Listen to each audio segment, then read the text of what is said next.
Hey there, welcome to Big Al Books. I wanted to sit down with you today and enjoy a cup of tea and let you know how the month of March is going.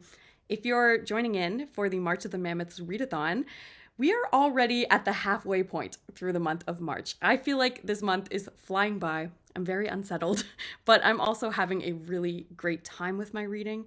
And I wanted to tell you about the books that I've started. And I also wanted to hear from anyone who's participating in the readathon. So please feel free to share any of your stories down below in the comments and let us know if you're facing any struggles or successes. I would love to hear about it. For myself, I planned on reading 5 books this month, or at least starting 5 books, and that has not happened yet. I have only started 4, and I'm not really on track to finish all 4 since we're at the halfway point of the month, and I'm not really halfway through any of the books that I'm reading right now, but that's okay. I'm enjoying what I'm reading, and I think that's what counts the most. So the book that I haven't started yet is the Eugene O'Neill 2-part biography that I have. I have not picked this up, but I also did manage to spill turmeric tea on my copy of the book and ruin it. So that's upsetting that I've somewhat damaged this copy without actually having even started it. So I haven't picked this one up yet, and I'm not sure if I will be finding the time for it, but I'm keeping it on my nightstand just in case the time does magically appear. Moving on to the 4 books that I have started, I will say that I'm enjoying all of them, but the one that I think that I'm enjoying the least right now would be the Weird Compendium, because the short stories that are collected in this anthology are in chronological order. So the stories that I'm reading right now are from the early 1900s, and I just feel like the weird as a genre hadn't really become fully formed or cohesive, and a lot of the stories, at least at the start of this volume, haven't really been that scary or unsettling, and a few of them, like The Screaming Skull by F. Marion Crawford, have been downright silly and ridiculous. So I think that this volume is going to take a long time to find its way, for the weird to really find its footing. So I've read 9 stories from this collection so far, and I'm still another 10 stories away from getting to Lovecraft. But I am hoping that by the time we reach Lovecraft, things will really be kicking off. My favorite story in here so far is one by Algernon Blackwood called The Willows. And it's about 2 guys that are on this kind of camping adventure journey. They're traveling down a river in a canoe, and they have to stay at this island overnight, and the willows are not what they seem at this island. They're very strange and have this strong presence. So I felt like that was the story that best met the objective as for what the weird is. But I'm curious to see how this volume continues to change as it goes along.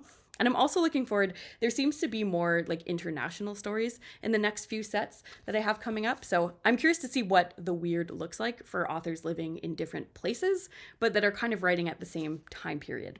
Another thing about this book that I've learned is this physical copy is huge, and it's written in kind of biblical columns of texts, and I'm finding this really uncomfortable to read. So I did purchase the ebook for this, which I really would recommend going with a e-copy if you can, just for better formatting.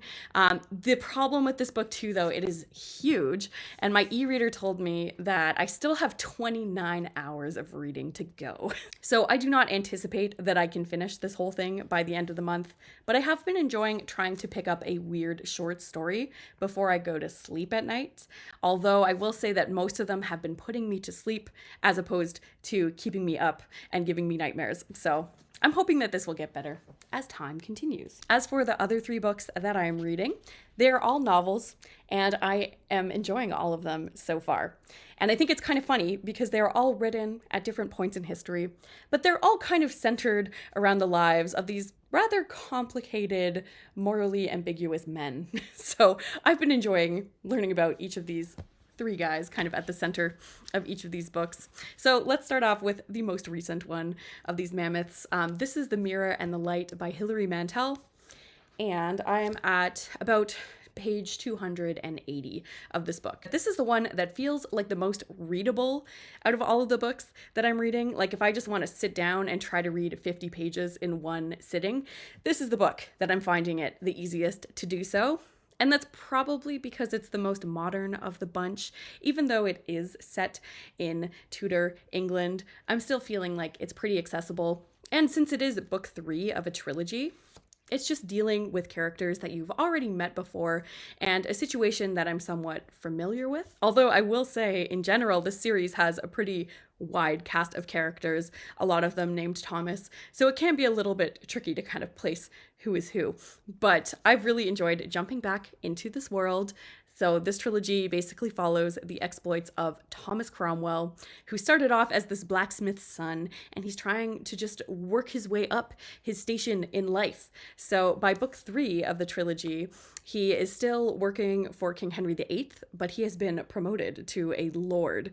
And there are a lot of people around him who kind of resent that this man who has come from nothing is so successful and has so much position and influence in the government. So this is the book that's kind of setting him up for his ultimate downfall. I've just finished the first of 4 parts of this novel, and I will say that the first section did a great job of showing how much Cromwell has achieved and also making us realize how precarious his success truly is. So we're getting this kind of sense of like everything is working out for him, he's meeting all of his goals, but at the same time, he doesn't really have a ton of supporters, and there are a lot of people who resent him for a wide variety of reasons. So I really feel like the first part of this book was just planting the seeds of his inevitable demise. Now, I will say, at this point, I don't really know what the ultimate cause of his demise is going to be, because Mantel has made me so aware of all of the different things that could go wrong for him and all of the many enemies that he has, all with different motives for why they want to bring down Thomas Cromwell. So I'm excited to see how everything kind of falls apart for him, although I'm a little sad about it. He's worked so hard to get to where he is. I hope he gets to enjoy it for a little bit of time, but this is not that kind of feel-good success story. There is a palpable sense of dread and gloom that seemed to be looming over these first few 100 pages. This book is picking up right after Anne Boleyn's beheading, and the specters from the past just seem to be adding up, and Thomas Cromwell seems to be more drawn back to his memories and thinking about these shadowy figures from the past. So you can feel a sense that there is a weight on his spirit from the consequences of the actions that he's been a part of. So I'm excited about how this book is exploring his interior sense of what he's done in his life and how that will affect him as a person, as well as seeing the exterior impacts that are going to happen when other people are going to be going after him and his position as well. So I've really enjoyed the beginning of this book so far. I think it is setting everything up for a pretty exciting conclusion, and I have felt like the pace has been picking up over the last 100 pages or so, and I'm excited that hopefully the pace will continue to keep me excited. The next book, though, really doesn't have much of a sense of urgency in terms of its plot, but I'm still enjoying it a lot as well. And that is The Tale of Genji by Murasaki Shikibu. This is the translation by Edward Seidensticker. And this one is long. It's about 1,200 pages, and I am only at page 350. So I would need to read at least 50 pages a day of this every day if I want to finish by the end of the month. But I'm not sure that this is also a book that it's a great idea to rush through. You do kind of want to take your time with this novel because it is at this slower pace. It's kind of more episodic in nature. Each of the chapters is centered around a different event in the life of Prince Genji. So he is someone whose father was an emperor, but his mother was a common woman, and he's been raised like a commoner. Although he still has a very privileged existence, but it's kind of him roaming around, going to different cities, and mostly it's about his romantic entanglements. And Genji is very drawn to complicated women. So he gets very emotionally invested in women, especially ones who seem a little bit hard to get or who don't express a lot of interest in him. And I will say, like, as a modern reader, some of the ways that relationships and consent and grooming children is dealt with in this book definitely feels strange, but you know, this book is over 1,000 years old and it is set in a culture that is very different from my own. So I'm trying to keep an open mind about that. But Genji has definitely done some questionable things, so he's kind of hard to root for all of the time. I will say that I'm enjoying the narrator of this novel. She will kind of sometimes join in with these extra little comments to let you know how especially good Genji is looking on this particular day, or if she thinks that a conversation goes on for too long and is boring, she will let you know that she's skipping through it. So I like these little insertions of who the storyteller is in this story. I'm also enjoying how poetic the writing is in this book. It is very beautiful in the way that the story is so centered around nature and particularly on the seasons. So certain events will happen that kind of line up with the mood and the feeling of each season, and the characters themselves are very poetic and they are often writing each other scrolls with these messages, and they're constantly referencing other poems. So I know that this translator had a very difficult job cut out for themselves because there are references to Chinese and Japanese poems from the past, as well as some very complicated puns that I imagine would be pretty difficult to translate. So I will say this one has been enjoyable so far. I think I liked the beginning chapters a little bit more. I felt like those were a little bit more entrancing. Right now, Genji just got back after being sent into exile, so he's kind of doing all right at this point in the story. And honestly, I'm not really sure what's going to happen for like another 900 pages. So I have to say, like, is it just going to be him kind of going around getting into more love affairs? Because he keeps talking about how he is settling down now and he's moving out of those ways. So I know at some point in the book, he's just going to abruptly die and the story will follow different characters. But I don't know when that's going to happen. And I really don't know where the story is going to go from there. So that is keeping me interested. But again, there's still a long way to go with reading this book. And then last up, I am on page 350 of Ulysses by James Joyce. This is the mammoth that I was feeling the most intimidated about reading this month. And it's also, surprisingly, the mammoth that I'm enjoying the most, like by a lot. I've been starting off my days by listening and reading to some Ulysses. I'm trying to get through about 30 pages a day, and I have to say, it's like one of the highlights of my day. I am really always looking forward to picking up this book because I just don't know what's going to happen. You know, each chapter or section of the book really has its own premise and its own style of writing. There's just so much stylistic variety that exists between the sections of this book that you really can't get bored because you just don't really know what's going to happen next. Like, you're going to turn around the street corner in Dublin and who knows who you're going to encounter.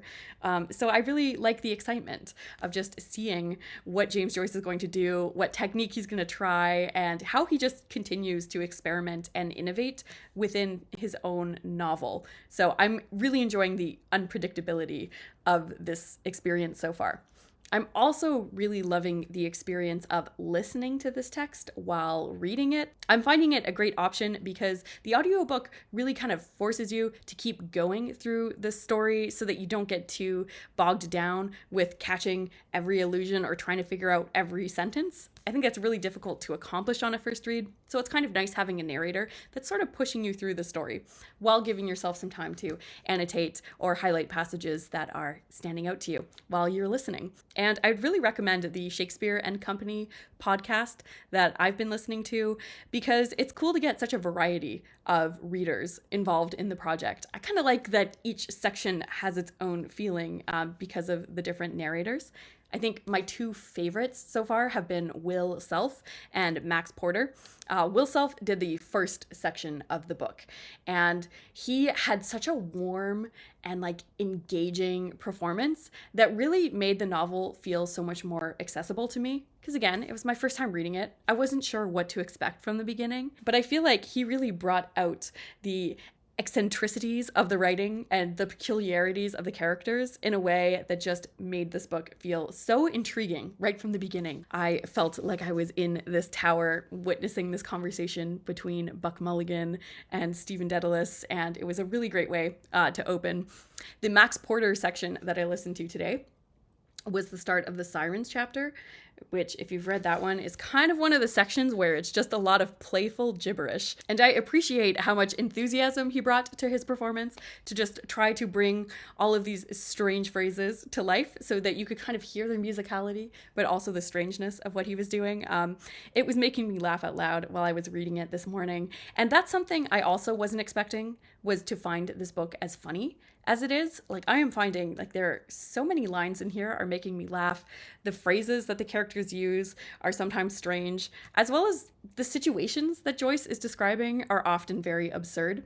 And I like that, you know, while it's exploring the depths of the human experience and how we can have many intense emotional experiences throughout the course of one day, we also just have so many ridiculous moments during one day. I'm just really impressed with how Joyce is balancing, you know, these weighty themes about life and like the purpose of existence, while also giving you these like very funny, strange moments. He definitely has this eye for detail, and it's really great getting to know the cast of eccentric characters that are walking the streets of Dublin in these pages. My favorite chapters so far have been probably Proteus, where we got a little glimpse of the chaos that is going on inside of Stephen Daedalus's mind.